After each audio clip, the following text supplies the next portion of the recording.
Hallelujah, hallelujah. 40 दिवसानंतर आपण हा शब्द उच्चारत आहोत, हालेलुया. कारण उपवास काळामध्ये आपण हालेलुया हा शब्द वापरत नाही. कसं आहे माझ्या प्रिय बंधूंनो, आपल्यापैकी किती जण पवित्र भूमी किंवा इस्रायलला गेलेले आहेत? किती जण? कारण मला वाटतं आपल्या पॅरिसमध्ये अनेक लोक होली लँडला गेलेले आहेत. किती जण गेलेले आहेत? हात वर करा जरा. आहेत थोडेफार. कारण आपल्या पॅरिसमध्ये विद्या जगताप मॅडम ते घेऊन जातात. तर असंच एक कपल, एक जोडपं, नवरा बायको एका ट्रूपसोबत होली लँडला गेले होते, इस्रायलला. आणि टूर करत असताना वेगवेगळ्या ठिकाणी ते जात होते आणि जेरुसलेमला ते पोचले. जेरुसलेमला पोचल्यानंतर थोडं फिरल्यानंतर अचानक त्याच्या पत्नीला अटॅक आला आणि ती कोसळली. आणि ताबडतोब ॲम्ब्युलन्स बोलवलं. ॲम्ब्युलन्स आली. ॲम्ब्युलन्स हॉस्पिटल पोचेपर्यंत त्याच्या पत्नीने जीव सोडला. आता तिकडचे जे अंडरटेकर्स म्हणजे जे बॉडी पुरवतात ते आले आणि त्या पतीला सांगितलं की तुमची मिसेस वारली, त्याच्यासाठी आम्हाला दुःख वाटते. हे जे कपल होतं हे भारताचे होते, इंडियाचे होते. आणि म्हणून तो जो अधिकारी होता त्याने सांगितलं तुमच्या मिसेसला जर पुरवायचं असेल तर 2 ऑप्शन आहेत. एक, तुम्ही त्यांची बॉडी भारतात घेऊन जाऊ शकता, पण त्याच्यासाठी खूप तयारी करायला लागणार आहे. बॉडीला एम्बार्मिंग करायला लागणार आहे आणि मग एम्बॉडी केल्यानंतर व्यवस्थित त्याचं डेकोरेशन पॅक केल्यानंतर ती बॉडी ट्रान्सफर करण्यासाठी खूप खर्च आहे. ते बोलला की कमीत कमीत $4,000 त्याला खर्च जाईल, म्हणजे कमीत कमीत 3.5 लाखच्या आसपास खर्च होईल. पुढे बोलला की दुसरं ऑप्शन पण आहे की तुम्ही तुमच्या पत्नीला इथेच जेरुसलेममध्ये एखाद्या दफनभूमीमध्ये तुम्ही पुरू शकता आणि त्याला जास्त खर्च नाही, कमीत कमीत फक्त $300 म्हणजे 30,000च्या आसपास तुम्हाला खर्च येईल. तुमचं काय म्हणणं आहे? पतीने बराच वेळ विचार केला. खूप विचार केल्यानंतर त्याने त्या अधिकाऱ्याला सांगितलं मला माझ्या पत्नीची बॉडी भारतात घेऊन जायची आहे. आणि तो अधिकारी जरा आश्चर्यचकित झाला की कशाला तुम्ही एवढा उगाच खर्च करता? $4,000 आणि त्याच्यामध्ये एवढं खर्च 3.5 लाख. उलटा तुम्ही जर इकडे पुरवलं स्वस्तामध्ये काम होईल, प्लस तुमची पत्नी पवित्र भूमीमध्ये तिला पुरण्यात येईल. ही भाग्याची गोष्ट आहे. आणि यावर तो पती बोलला की कारण असं आहे की 2000 वर्षापूर्वी याच जमिनीवरती एक महापुरुष त्याला क्रूसावर मारण्यात आलं आणि त्याला याच भूमीमध्ये त्याला पुरण्यात आलं. 3 दिवसानंतर तो पुन्हा उठला. मला तो चान्स घ्यायचा नाही. कसं आहे माझ्या प्रिय बंधूंनो, जो कसा आहे, परंतु आज आपण पुनरुत्थान किंवा ईस्टर साजरा करत असताना येशू ख्रिस्त मेल्यातून उठलेला आहे हा सोहळा आपण साजरा करतो. मागच्या 2-3 दिवसापासून आपण ख्रिस्ताच्या दुःख सणावरती, त्याच्या मरणावरती आपण चिंतन केलेलं आहे आणि आज त्याच ख्रिस्ताच्या पुनरुत्थानावरती आपण मनन चिंतन करणार आहोत. ख्रिस्त आहे माझ्या प्रिय बंधू भगिनींनो, अनेक महापुरुष येऊन गेले ज्यांनी अनेक चांगली शिकवण दिली होती, लोकांना प्रेरित केलं होतं आणि ते सर्व मरून गेले. मात्र एकच व्यक्ती जो आहे जो मेल्यानंतर पुन्हा उठला आणि तो आहे येशू ख्रिस्त. ख्रिस्त आहे माझ्या प्रिय बंधूंनो, हे आपल्याला पवित्र शास्त्र सांगत आहे आणि आपला विश्वास आहे की ख्रिस्त पुन्हा उठलेला आहे. कारण जर ख्रिस्त पुन्हा उठला नसेल तर तुमचा आणि माझा विश्वास किंवा माझी श्रद्धा ही याला अर्थ नाही, ही व्यर्थ राहील. हे संत पौल स्पष्ट सांगत आहे की आपण पुनरुत्थित ख्रिस्तावरती आपला विश्वास आहे, श्रद्धा आहे. ख्रिस्त आहे माझ्या प्रिय बंधूंनो, पुनरुत्थान म्हणजेच मेल्यातून पुन्हा उठणे. आता एक प्रश्न बऱ्याच जणांनी विचारला होता की तसं पाहायला लागलं बायबलमध्ये आपण पाहतो की ख्रिस्तांनी 2 व्यक्तींना मेल्यातून उठवलं. पहिला होता लाजरस आणि दुसरा जायरूसची मुलगी, 12 वर्षाची मुलगी. तिला सुद्धा ती मरण पावली होती आणि ख्रिस्ताने तिला सुद्धा उठवलं आणि लाजरसला सुद्धा उठवलं होतं. आता प्रश्न आहे की ख्रिस्त पुनरुत्थित झाला आणि तो परत मेला नाही, मग लाजरस आणि ती जायरूसची मुलगी हे परत मेले की नाही? त्याचं उत्तर आहे ते मेले.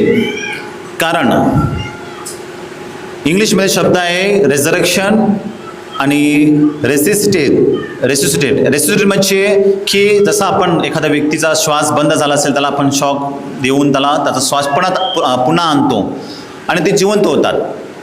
परंतु पुनरुत्थान म्हणजे एकदा व्यक्ती पुनरुत्थित झाला की तो परत कधी मरत नाही. ख्रिस्त आहे माझ्या प्रिय बंधूंनो, जसं मी सांगितलं की शास्त्रामध्ये जे काय लिहिलेलं आहे ते खरं आहे आणि जे काय लिहिलेलं आहे ते पूर्ण झाल्याशिवाय ते राहणार नाही. आणि म्हणून ख्रिस्त आहे माझ्या प्रिय बंधूंनो, जे पहिले ख्रिस्ती लोक होते त्यांना एक मोठा प्रश्न पडला होता की ख्रिस्त कसं काय पुनरुत्थित झाला. कारण जर आपण जुना करार वाचलं, संदेष्टाने सांगितलं होतं की मसिया येणार, त्याला दुःख सहन करायला लागणार आणि त्याला मारण्यात येईल. हे अनेक संदेष्टांनी भविष्यवाणी केली होती याची. मात्र मसिया मेल्यानंतर पुन्हा उठणार याची भविष्यवाणी नाही. आणि मग प्रश्न पडतो की कसं काय आपण सांगू शकतो की शास्त्राप्रमाणे ख्रिस्त पुन्हा उठला. कारण आपण जर कोरिन्थीकरास पहिलं पत्र अध्याय 14 अध्याय 15 ओवी 3 ते 4 मध्ये संत पौल काय सांगतो बघा. कारण मला जे सांगण्यात आले ते मी तुम्हास सांगून टाकले. त्यापैकी मुख्य हे की शास्त्राप्रमाणे ख्रिस्त तुमच्या आमच्या पापाबद्दल मरण पावला. इथपर्यंत ठीक आहे की शास्त्रामध्ये लिहिलेलं आहे की तो मरण पावलेला आहे, इथपर्यंत ठीक आहे. पुढचं ओवी आहे, तो पुरला गेला. शास्त्राप्रमाणे 3ऱ्या दिवशी त्याला पुन्हा उठवण्यात आले. शास्त्र अनुसार त्याला 3ऱ्या दिवशी पुन्हा उठवण्यात आले. आता नक्की कोणतं शास्त्र? कारण जुना करारामध्ये याचा काही उल्लेख नाही. आणि म्हणून संत पौल ज्यांनी जुना करार खूप त्याचा खोल अभ्यास केला होता, त्यांनी हे शब्द कसं काय सांगितले. आणि मग पहिले ख्रिस्ती लोकांनी त्याच्यावरती खूप मननचिंतन केलं, संशोधन केलं आणि त्यांना उत्तर सापडलं. आणि ते उत्तर आहे ख्रिस्त आहे माझ्या प्रेमींनो, मत्ती शुभवर्तमान अध्याय 12 ओवी 38 ते 40. नीट ऐका. तेव्हा शास्त्री आणि परुषी यांच्यापैकी काही जण त्याला म्हणाले, गुरुजी, तुमच्या हाताचे चिन्ह पाहावे अशी आमची इच्छा आहे. कारण शास्त्री पुरुषांनी सांगितलं की अनेक महापुरुष येऊन गेले. मोशे आला, अब्राम आला, याकोब आला, शमूएल आले, अनेक संदेष्ट आले. ते मरण पावल्याने गेले. तुमच्यामध्ये काय वैशिष्ट्य आहे याचं आम्हाला चिन्ह दाखवा.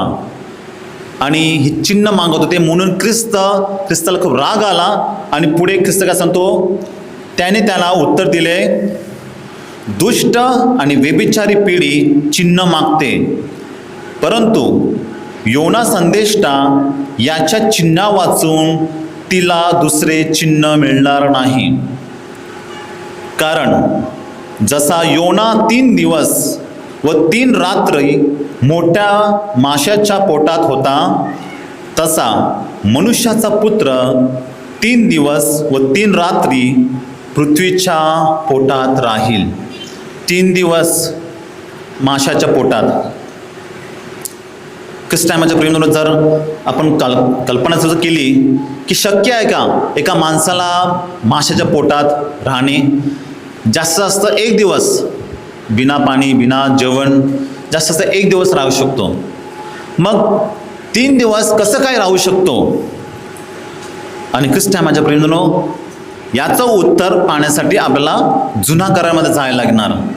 जुना करार योनाचं पुस्तक नीट ऐका. योना अध्याय 2 ओवी 1 ते 4. मत्स्याच्या पोटातून योनाने आपला देव परमेश्वर याची प्रार्थना केली. तो म्हणाला, जर आपण योनाचं पुस्तक वाचलं असेल की परमेश्वराने सांगितलं योनाला की तू जा निनेवेच्या शहरामध्ये आणि तिकडच्या लोकांना सांग की पश्चाताप करा, कारण तुम्ही पाप करत आहेत. तुमचं पाप इतकं वाढलेलं आहे की आता मी तुमचं पूर्ण शहर नष्ट करणार आहे.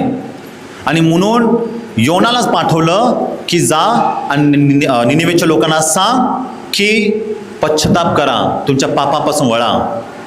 परंतु योना वळत नाही. तो सांगतो मी जाणार नाही, आणि तो दुसऱ्या दिशेने पळतो.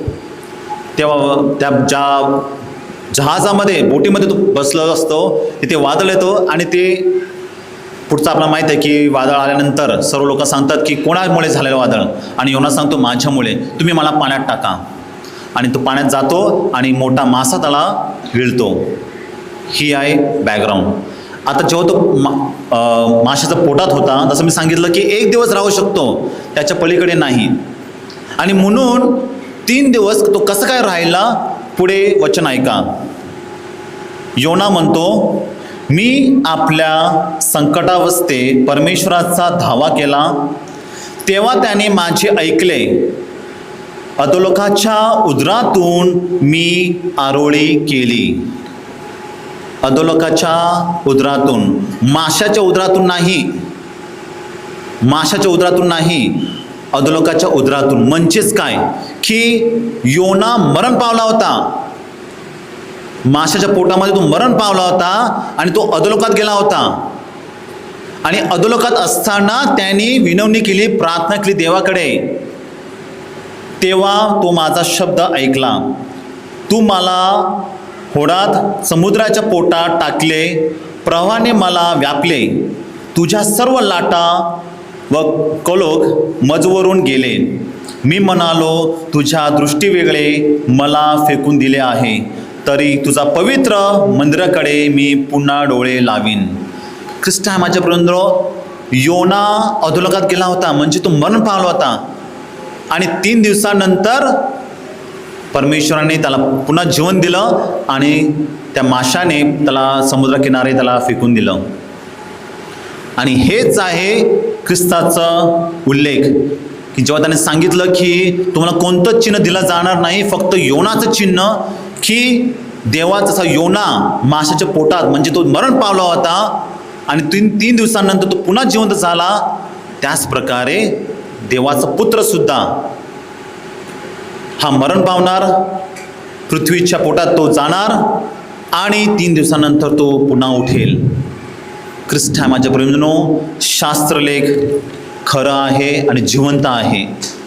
आणि म्हणून शास्त्रलेख जितकं आपण वाचणार तितकं ज्ञान आपल्याला मिळणार, तितकं परमेश्वराची ओळख आपल्याला होऊन जाईल. ख्रिस्ता माझ्या प्रेमीनो, ख्रिस्त हा खरोखर जिवंत आहे.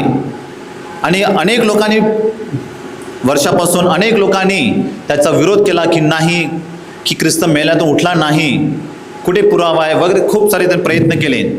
पण आपला विश्वास आहे की ख्रिस्त मेल्यानंतर पुन्हा उठला आहे.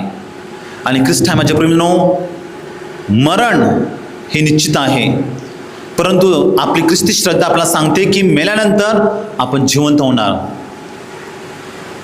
वेगवेगळे अनेक धर्म आपल्याला सांगतात की एकदा या जीवनातील प्रवास संपला की आपण मरण पावतो, आपलं शरीर हे नष्ट होते किंवा कुजलं जातं, त्याला किडे लागतात आणि शरीर आणि आत्मा वेगळा होतो आणि आपला आत्मा हा स्वर्गात जातो. परंतु आपली श्रद्धा आपल्याला काय सांगते की फक्त आत्मा नाही तर शरीरसुद्धा एक दिवशी आपलं शरीरसुद्धा उठवलं जाईल. आणि म्हणून आपण जेव्हा श्रद्धेचे प्रकटीकरण करतो त्याच्यामध्ये आपण बोलतो की आत्मा आणि शरीर दोन्ही उठवलं जातील, परंतु ते शरीर वेगळं असणार, ते पुनरुत्थित शरीर असणार, त्याचा आकार वेगळा असणार. परंतु आपला विश्वास आहे की ज्या ख्रिस्ताने मनुष्य धारण करून तो मरण पावला आणि पुनरुत्थित झाला शरीरसहित, त्याचप्रमाणे एक दिवशी आपण सुद्धा शरीरसहित आपण पुनरुत्थित होणार, हा आपला विश्वास आहे.